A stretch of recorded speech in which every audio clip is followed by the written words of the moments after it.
โยโส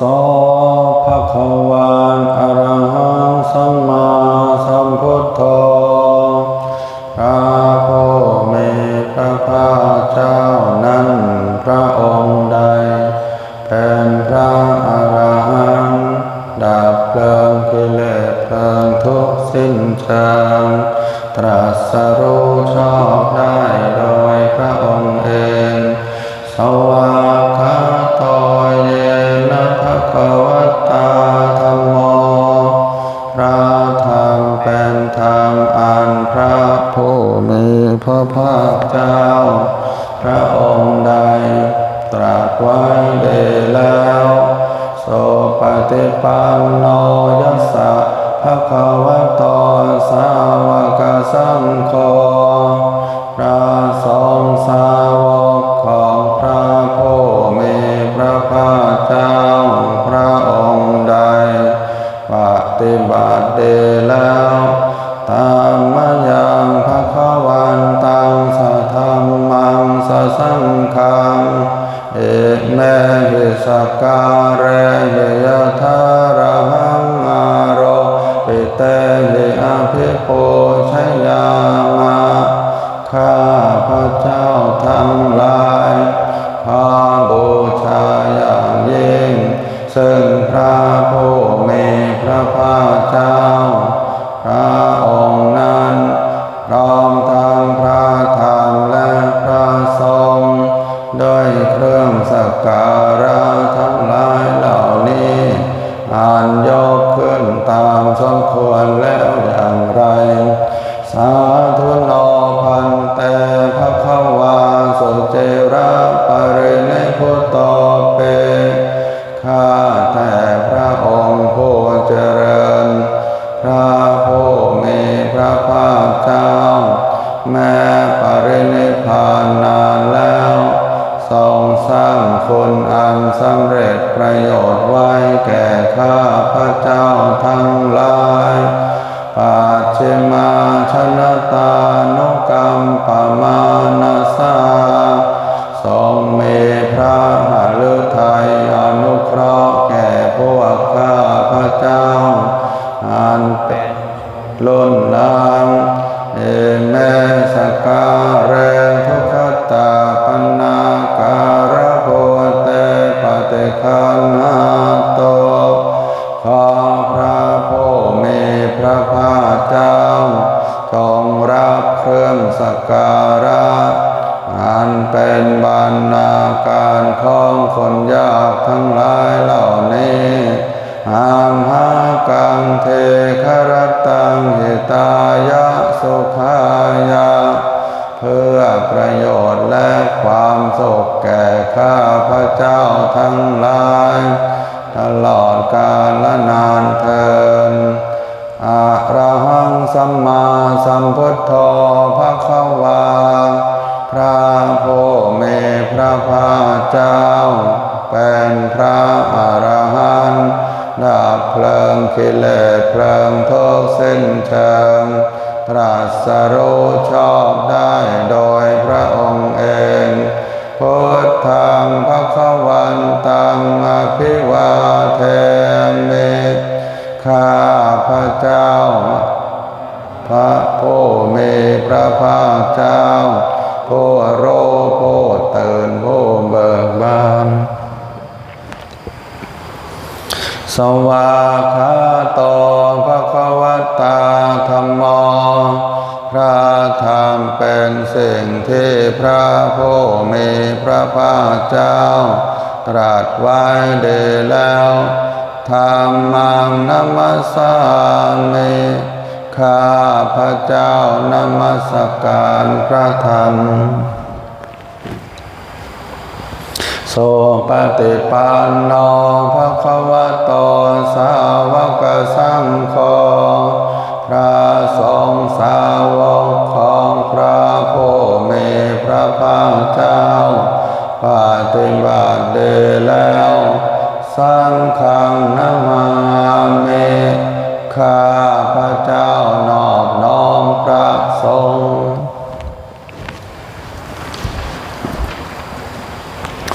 ห หันธรรมยังพุทธัสสะภะคะวะโตปุพพภาคานามการังกโรมะเสเชิญเถิดเราทั้งหลาย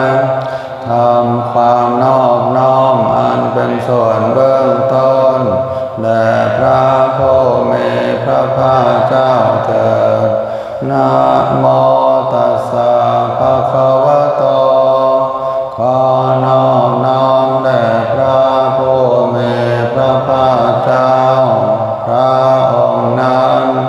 อะระหะโตซึ่งเป็นผู้ไกลจากกิเลสสัมมาสัมพุทธัสสะตรัสรู้ชอบได้โดยพระองค์เองนะโมตัสสะภะคะวะโตขอ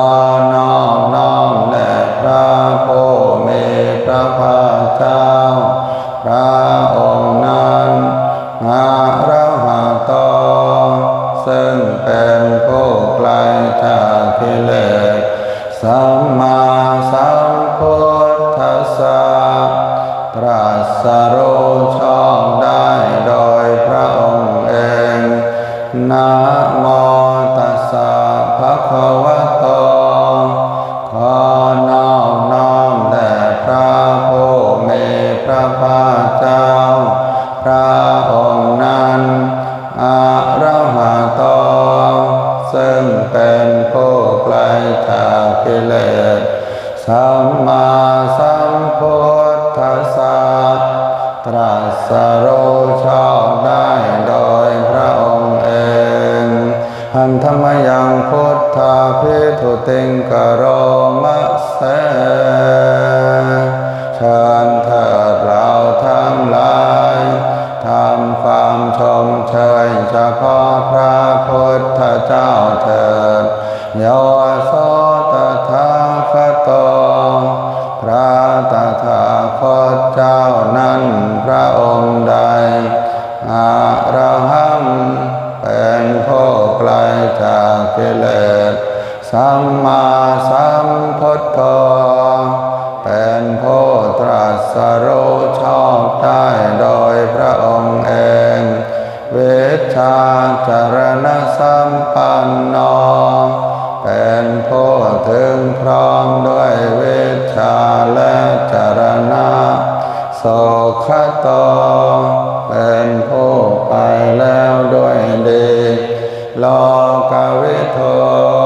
เป็นผู้รู้โลกอย่างแจ่มแจ้งอนุตตรปุริสธรรมสารเถเป็นผู้สามารถฝึกบุรุษที่สมควรฝึกได้อย่างไม่มีใครยิ่งกว่าสัทธาเทวมนุษย์สานังเป็นครูผู้สอนของเทวดาและมนุษย์ทั้งหลายพุทโธเป็นผู้รู้ผู้ตื่นผู้เบิกบานด้วยธรรมภคะวาเป็นผู้มีความจำเริญจำแนกธรรมสั่งสอนสัตว์โยอิมังโลกังสะเทวกังสมารกังสัพพรหมกังสัสสมณพรามณิปัจฉังสะเท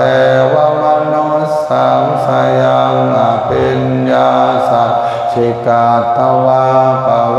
เทเสพระผู้มีพระภาคเจ้าพระองค์ใดได้ทรงทำความดับทุกข์ให้แจ้งด้วยพระปัญญาอันยิ่งเองแล้วทรงสอนโลกนี้พร้อมทั้งเทวดามารพรหมและหมู่สัตว์พร้อมทั้งสมณพราหมณ์พร้อมทั้งเทวดาและมนุษย์ให้รู้ตามโยธรรมังเทเสเสพระผู้มีพระภาคเจ้า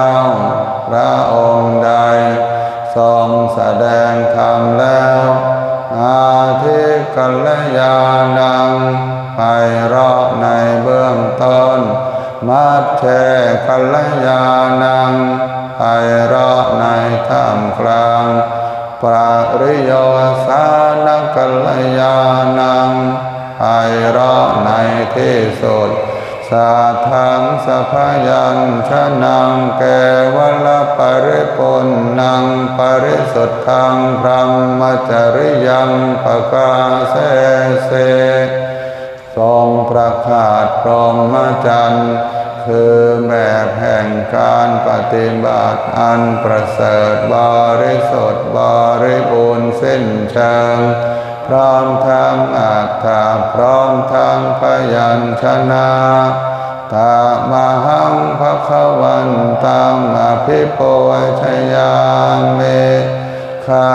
พระเจ้าบูชาอย่างยิ่ง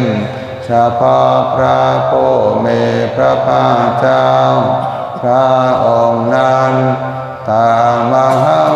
ภวันตังศิรสานมามิข้าพระเจ้านอบน้อมพระผู้มีพระภาคเจ้าพระองค์นั้นด้วยเสียงกล่าวหันธรรมยังธรรมาภิทุติงกโรมะเสเชิญเถิดเราทั้งหลายทำความชมเชยเฉพาะพระธรรมเถิดโยโสสวากขาโตภควตาธัมโมพระธรรมนั้นใดเป็นสิ่งที่พระผู้มีพระภาคเจ้าได้ตรัสไว้ดีแล้วสันทิฏฐิโกเป็นสิ่งที่ผู้ศึกษาและปฏิบัติพึงเห็นได้ด้วยตนเองอากาลิโกเป็นสิ่งที่ปฏิบัติได้และให้ผลได้ไม่จำกัดการเอหิปัสสิโกเป็นสิ่งที่ควรกล่าวกับผู้อื่นว่าท่านจงมาดูเถิดโอปัญญิโกเป็นสิ่งที่ควรน้อมเข้ามาใส่ตัวปัจจัตตังเวทิตาโพวิญโยเฮเป็นสิ่งที่ผู้รู้ก็รู้ได้เฉพาะตนธรรมหังธรรมังอภิปูชยามิข้าพระเจ้าบูชาอย่างยิ่งเฉพาะพระธรรมนั้นตามหังธรรมังศิรสานมามิข้าพระเจ้านอบน้อมพระธรรมนั้นด้วยเสียงกล่าวหันธรรมยังสังฆาภิทุติงกโรมะเสเชิญเถิดเราทั้งหลายทำความชมเชยเฉพาะพระสงฆ์เถิดโยโสสุปฏิปันโนภควโตสาวกสังโฆพระสงฆ์สาวกของพระผู้มีพระภาคเจ้านั้นโมใด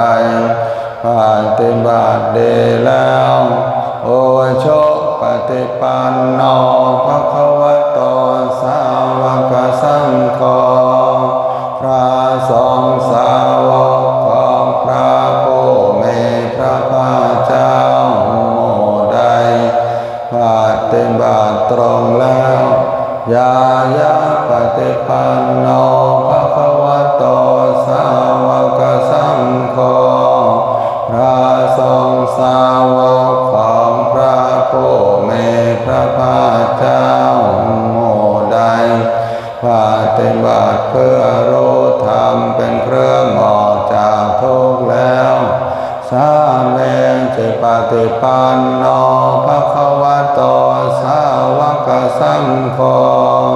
พระสงฆ์สาวกของพระผู้มีพระภาคเจ้า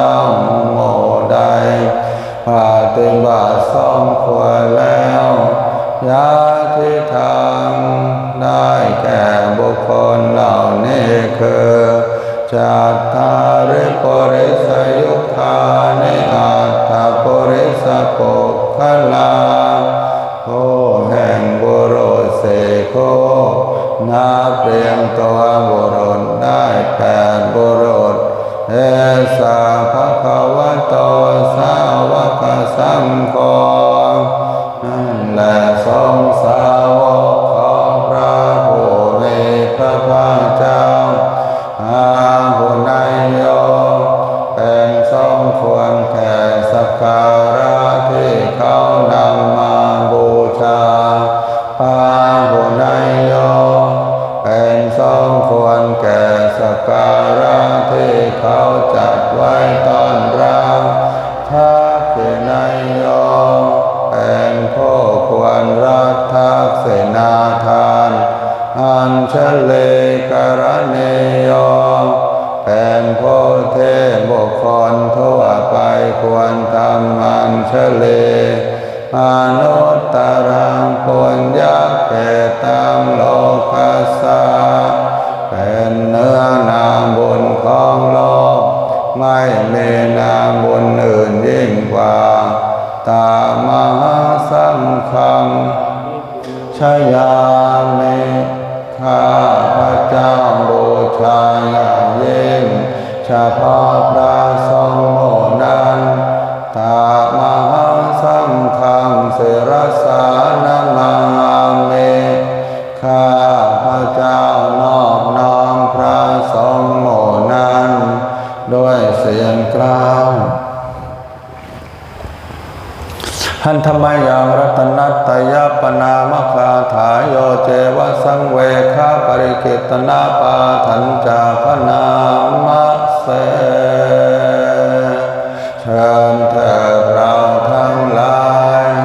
ทำความนอบน้อมพระรัตนตรัย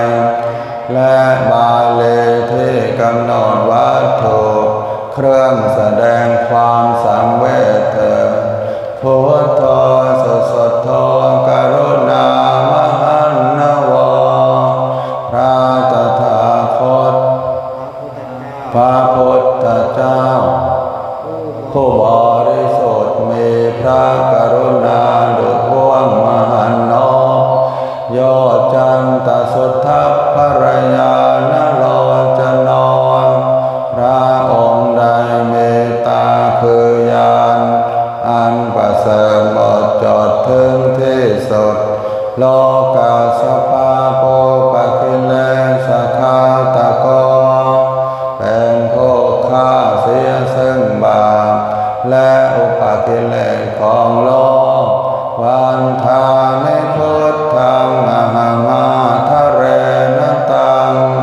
ข้าพระเจ้าไหว้พระพุทธเจ้าพระองค์นั้นโดยใจเคารพเอื้อเฟื้อธัมโมปะเทปวิยตาสสัตถุโนพระธรรมของพระศาสดาสว่างรุ่งเรืองเปรียบดวงประทีปยอมัคคปากามตะเพทปินนโกจำแนกประเภทคือมรรคผลนิพพานส่วนใดโลกุตโรโยจตทัตถะเทปโนซึ่งเป็นตัวโลกุตระและส่วนใดที่ชี้แนวแห่งโลกุตระนั้นวันทามิธรรมังอหังมาทะเรนตังข้าพระเจ้าไหว้พระธรรมนั้นโดยใจเคารพเอื้อเฟื้อสังโฆสุเขตาพยติเขตสัญญิโตพระสงฆ์เป็นนาบุญอันยิ่งใหญ่กว่านาบุญอันดีทั้งหลายโยทิฏฐสันโตสุขตานุโพธโกเป็นผู้เห็นพระนิพพานตรัสรู้ตามพระสุคต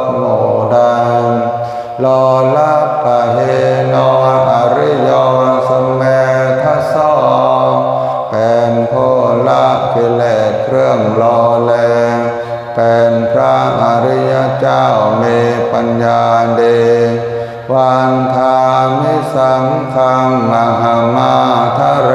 นตังข้าพระเจ้าไหว้พระสงฆ์หมู่นั้นโดยใจเคารพเอื้อเฟื้อเอเจวะเมกันตะภิปูชนัยยกังวัฏโถตยังวันทยตาภิสังขตังปุญญังมยายังมะมะสาปุปัฏฐวามาโหนตุเวตาสัพพาวะเศรษฐยาบุญใดที่ข้าพระเจ้าผู้ว่าอยู่ซึ่งวัตถุสามคือพระรัตนตรัยอันควรบูชาอย่างยิ่งโดยส่วนเดียวได้กระทำแล้วเป็นอย่างยิ่งเช่นนี้ขออุปัฏฐวะทั้งหลายจงอย่ามีแก่ข้าพระเจ้าเลยด้วยอำนาจความสำเร็จอันเกิดจากบุญนั้นเอทะตถาคตโลเกอุปันโนพระตถาคตเจ้าเกิดขึ้นแล้วในโลกนี้อะระหังสัมมาสัมพุทโธเป็นผู้ไกลจากกิเลสตรัสรู้ชอบได้โดยพระองค์เองธัมโมจะเทสิโตนิยานิโกและพระธรรมที่ทรงแสดงเป็นทางเครื่องออกจากทุกข์โอปัสสนิโกปรินิพพานิโกเป็นเครื่องสงบกิเลสเป็นไปเพื่อปรินิพพานสัมโพธิคาเมสุขตาภเวทิโตเป็นไปเพื่อความรู้พร้อมเป็นธรรมที่พระสุคตประกาศมายันตังธรรมังสุตตวาเอวังชานามาพวกเราเมื่อได้ฟังธรรมนั้นแล้วจึงได้รู้อย่างนี้ว่าชาติติทุกขาแม้ความเกิดก็เป็นทุกข์ชราเป็นทุกขาแม้ความแก่ก็เป็นทุกข์มรณะเป็นทุกขังแม้ความตายก็เป็นทุกข์โสกปริเทวทุกขโทมนัสสุปายาสาเป็นทุกขาแม้ความโศกความร่ำไรรำพันความไม่สบายกายความไม่สบายใจความคับแค้นใจก็เป็นทุกข์อาปิเยหิสัมปโยโคทุกขความประสบกับสิ่งไม่เป็นที่รักที่พอใจก็เป็นทุกข์ปิเยหิวิปโยโคทุกขความพลัดพรากจากสิ่งเป็นที่รักที่พอใจก็เป็นทุกข์ยามเปชังนัลลภติตังเปทุกขังมีความปรารถนาสิ่งใดไม่ได้สิ่งนั้นก็เป็นทุกข์สังคิเตนะปัญจุปาทานขันธาทุกขาว่าโดยย่ออุปาทานขันธ์ทั้งห้าเป็นตัวทุกข์ไสยทิฏฐังได้แก่สิ่งเหล่านี้คือโลภปาทานขันธขันธ์อันเป็นที่ตั้งแห่งความยึดมั่นคือรูปเวทนาปาทานขันธขันธ์อันเป็นที่ตั้งแห่งความยึดมั่นคือเวทนาสัญโยปาทานขันธขันธ์อันเป็นที่ตั้งแห่งความยึดมั่นคือสัญญาสังขารปาทานขันธขันธ์อันเป็นที่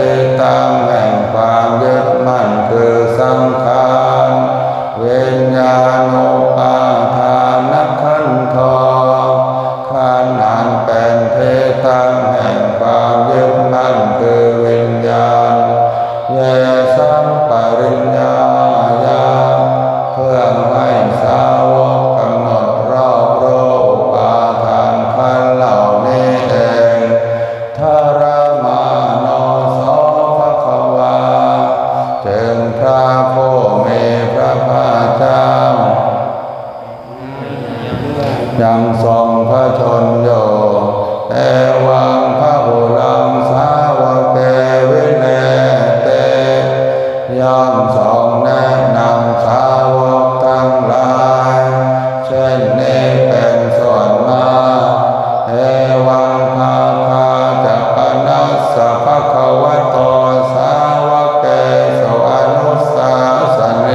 พะหุลาภวัตเตอันหนึ่งคำสั่งสอนของพระผู้มีพระภาคเจ้านั้นย่อมเป็นไปในสาวกทั้งหลายส่วนมากมีส่วนคือการจำแนกอย่างนี้ว่ารูปังอนิจจังรูปไม่เที่ยงเวทนาอนิจจังเวทนาไม่เที่ยงสัญญาอนิจจังสัญญาไม่เที่ยงสังขาราอนิจจังสังขารไม่เที่ยงวิญญาณังอนิจจังวิญญาณไม่เที่ยงรูปังอนัตตารูปไม่ใช่ตัวตนเวทนาอนัตตาเวทนาไม่ใช่ตัวตนสัญญาอนัตตาสัญญาไม่ใช่ตัวตนสังขาราอนัตตาสังขารไม่ใช่ตัวตนวิญญาณังอนัตตาวิญญาณไม่ใช่ตัวตนสัพเพสังขาราอนิจจาสังขารทั้งหลายทั้งปวงไม่เที่ยงสัพเพธัมมาอนัตตาเตทั้งหลายทั้งปวงไม่ใช่ตัวตนดังนี้เตมะยังโอติมนามาพวกเราทั้งหลาย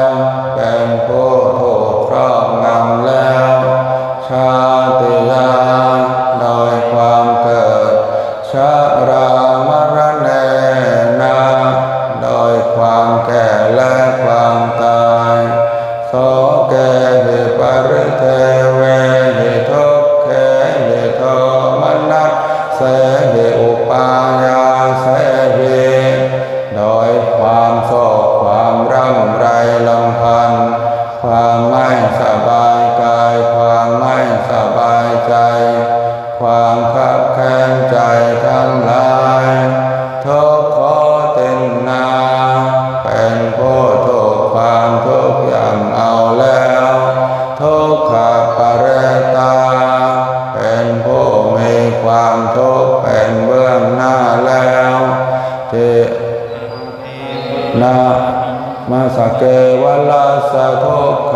ขันทัสสะอันตะเกริยาปัญญาเยธา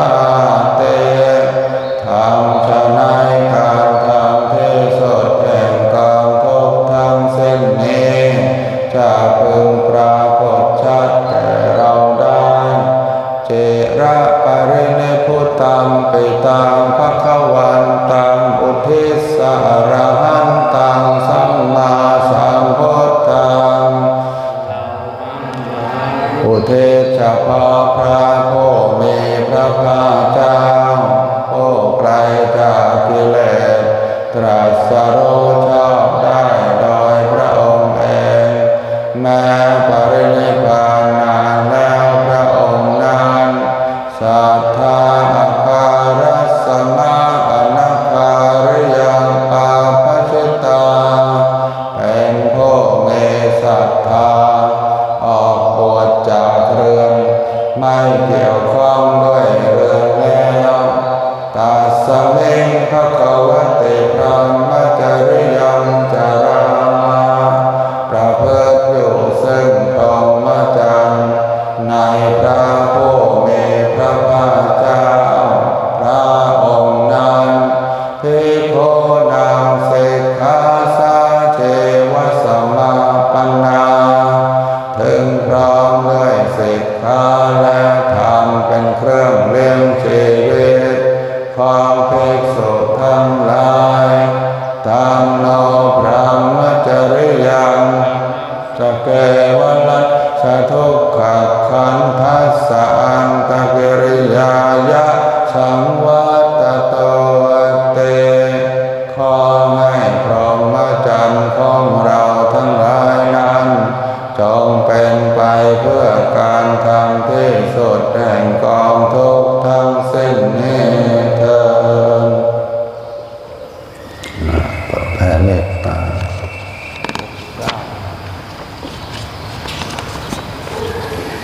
หันธรรมยังปฏิทานคาถาโยพนามะเสเชิญเถิดเราทั้งหลายจงกล่าวคาถาแผ่ส่วนบุญกันเถิดยาเทวตาสันติวิหารวาสิเนโทเปคะเรโพธิคะเรตหิงตหิงเทพยดาทั้งหลายเหล่าใดมีปกติอยู่ในวิหารสิ่งสถิตที่เรือนพระสถูปที่เรือนพอในที่นั้นตาธรรมทานเนนะภะวันโตโปชิตาสอดทิ้งกรณเตทวิหารมันดาเลเทพยดาทั้งหลายเหล่านั้นเป็นผู้อันเราทั้งหลายบูชาแล้วด้วยธรรมทานขอจงทำซึ่งความสวัสดีความเจริญในมงคลวิหารนี้เทราจะมัจจานวกาจะคิขวสารามิกาทานปเตอุปาสกาพระภิกษุทั้งหลายที่เป็นเถระก็ดีที่เป็นปานกลางก็ดีที่เป็นผู้บวชใหม่ก็ดีอุบาสกอุบาสิกาทั้งหลายที่เป็นทานบดีพร้อมด้วยอารามิกชนก็ดีข้ามาจะเทสานิข้ามาจะอิสราสัพพานะโตตาสุขิตาภวันตุเตชนทั้งหลายเหล่าใดที่เป็นชาวบ้านก็ดีที่เป็นชาวต่างประเทศก็ดี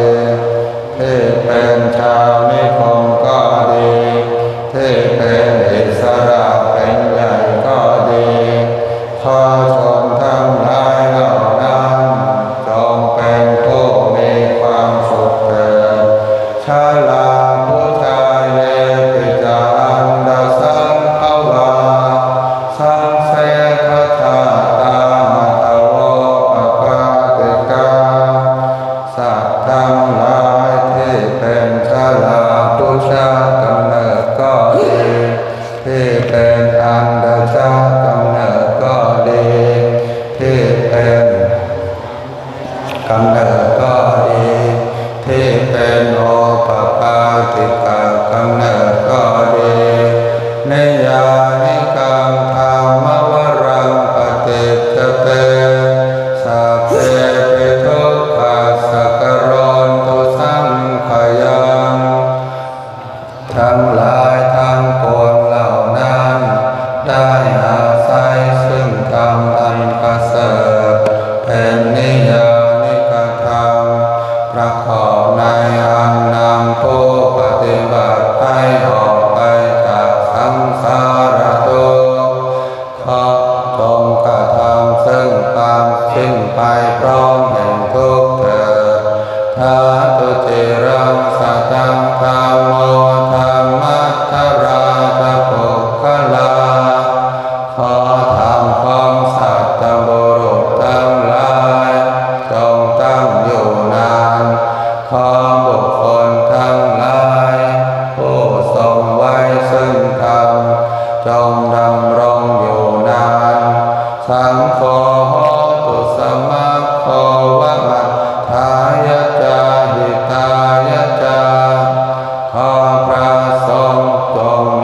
ความสามัคคีพร้อมเพรียงกันในอันทำประโยชน์และสิ่งอันเกื้อกูลเถิดอัมเหรักขตุสัทธัมโมสัพเพปิธัมมจาริโนขอพระธรรมจงรักษาไว้ซึ่งเราทั้งหลายแล้วจงรักษาไว้ซึ่งบุคคลผู้ประพฤติซึ่งธรรมแม้ทั้งปวงพุทธิงสัมปาปุณยามะธัมเมอริยปเวทิเตขอเราทั้งหลายถึงพร้อมซึ่งความเจริญในธรรมและปฏิภาอริยเจ้าประกาศไว้แล้วอาสันนาโหนตุสัพเพปิปานิโนพุทธศาสเนขอสรรพสัตว์ทั้งหลายทั้งปวงจงเป็นผู้เลื่อมใสในพระพุทธศาสนาสัมมาทารังปเวชชันโตกาเลเทโวปวัสสโตขอผลจงหลั่งลงตกต้องตามฤดูกาลพุทธิภาวายสัตตานังสมิธังเนตุเมทะเนขอผลทั้งหลายขอผลจงนำความสำเร็จมาสู่พื้นปฐพีเพื่อความเจริญแก่สัตว์ทั้งหลายมาตาปิตาจะอัตรชังนิจจังรักขันติพุทธกังมารดาและบิดาย่อมรักษาบุตรที่เกิดในตนเป็นนิจฉันใดเอวังธรรมเมนะราชาโนปัจจังรักขันตุสัพพทาขอพระราชาจงปกครองประชาชนโดยชอบธรรมในการทุกเมืองฉันนั้นตลอดกาลนานเทินสัพเพสัตตาสัตว์ทั้งหลายที่เป็นเพื่อนทุกข์เกิดแก่เจ็บตายด้วยกันทั้งหมดทั้งสิ้นอเวราโหนโตจงเป็นสุขเถิดอย่าได้มีเวรแก่กันและกันเลยอาพยาปัจจาโหนโตจงเป็นสุขเถิดอย่าได้พยาบาทเบียดเบียนซึ่งกันและกันเลยนาเนคาโหนโตจงเป็นสุขเถิดอย่าได้มีความทุกข์กายทุกข์ใจเลยโสเคอัตตานังปริหารันโตจงมีความสุขกายสุขใจรักษาตนให้พ้นจากทุกข์ไปทั้งสิ้นเถิดท่านทั้งหลายที่ท่านได้ทุกข์ขอให้ท่านมีความสุขท่านทั้งหลายที่ท่านได้สุขขอให้สุขยิ่งขึ้นไปสัพเพสัตตาสัตว์ทั้งหลายที่เกิดเป็นชาลาพุทธะที่เกิดเป็นอันทชาที่เกิดเป็นสังเสทชาที่เกิดเป็นโอปปาติกาจงมารับเอากุศลผลบุญให้ทวนทั่วทุกตัวสัตว์เถิดขอให้ชาติศาสนาและพระมหากษัตริย์จงยืนยงดำรงมั่นเป็นหลักไทยปราศจากภัยพิบัติอุปัตถวันตรายทั้งปวงขอ